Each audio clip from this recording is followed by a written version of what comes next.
Good morning, Lizzie Tyrrell here from Elite Sales Training. How are you? Today I wanted to define and refine a little bit more about the customer experience. Sales training can be a little bit scary for some people, and I completely understand that. Sometimes throwing yourself into learning something that you're afraid of can really assist you to understand the processes within it all. Everything has a process. So once you actually understand a process and you practice, it can become like second nature. What I do here is I help small businesses, coaching consultants, entrepreneurs to be able to define and define their current customer experiences and what's really drawing their customers to them, and also refine a customer experience they're providing right now. So that means a sales process. How are your customers experiencing you consistently? What do they value about you? What do they really, really value about you and your business? And what keeps them coming back for more? Once you identify that, you're able to start to replicate and create some consistent behaviors and attitudes within the business. So I work on two parts. I work on the customer experience from an attitudinal perspective and the customer experience from a process perspective. Each one is designed on making it easy for the customers to say, yes, yes, yes, yes, I want you, I want you. Because that's the whole point. Now, with instant gratification, everything's online, and we want to make things faster, faster, faster, it's really, really important to recognize that from the moment they're curious to the moment them saying yes, that process needs to be really, really easy. And sometimes we can get in our own way. Yeah, we can. We can get in our own way. So when you have processes in place, it actually takes out or minimizes the risk of you getting in the way of someone else saying yes. It also helps you be able to coach your salespeople because their requirements from a behavioral perspective are actually put in place. One of the customer experiences I designed for a business was called Pride. Pride from an attitudinal perspective, and then quote was the actual sales process. And we defined it around what type of experience they wanted their customers to experience from them. The brand was selling selling a service for BMW clients. So being proud of what it is that they do is important because a lot of BMW drivers, rightly so, work their ass off and they've bought a BMW. So we were able to take the salespeople out of a perception of going, you just get results and get them booked in, to hang on a minute, you're distracted or are you being present? This is when it comes to pride.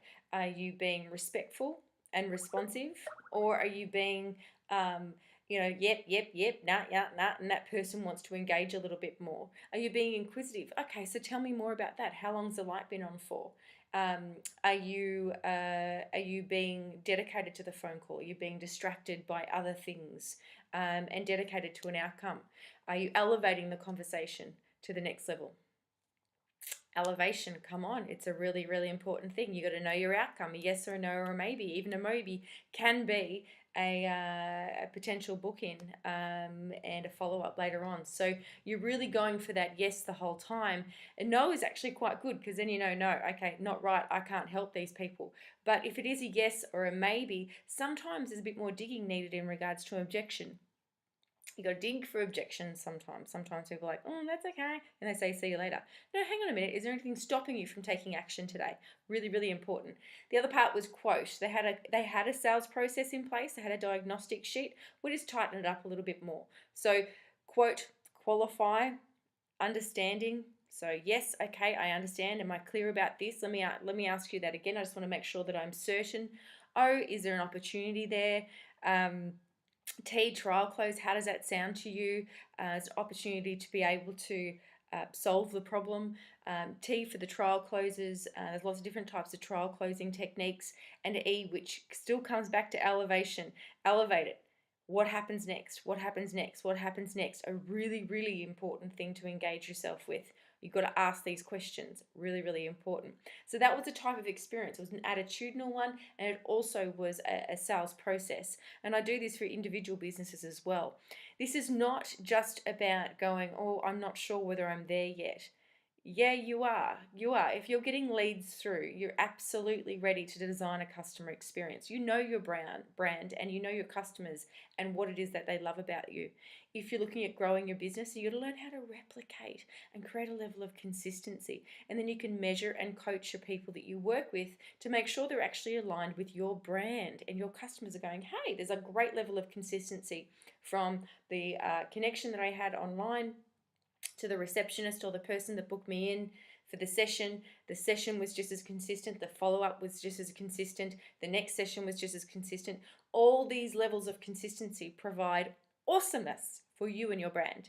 So creating consistency can actually be measured, it can be defined, and then if you have systems in place, it can be refined. It always needs to be refined. We're either green and growing or ripe and rotting.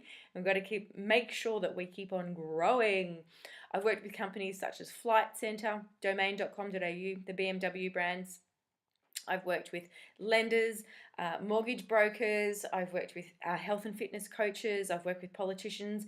I do personal and professional and business coaching, but customer experiences are things that I absolutely love to do. So I'd love to share with you an opportunity to discover what it is that I do. I'm offering a free coaching session right now just so I can get an idea of exactly where your business is at and help you to define and refine the current processes, because I'm sure you'll be able to get to more people once you actually know the steps that they take from being curious to becoming a customer, to creating a relationship, to creating a referral program, to creating a long-term customer with you. So I can't wait to work with you. I can't wait to meet you all. So as I said, I'm offering a free coaching session this week only. It really provides a great sense of understanding of exactly what I do. It's a little bit hard to define because it's quite a unique experience, but it is incredibly practical and process orientated, so it'll be easy to follow. It also gives you a great sense of freedom and relief to have support. I've got a couple of coaches that I work with, so I keep developing as well. So I completely understand if you're a little bit, oh, I'm not sure, give me a call, touch base on Facebook, and I'm sure I'll be able to help you. And if I can't, I'll point you in the right direction. As always, have an awesome day. Thanks for your time.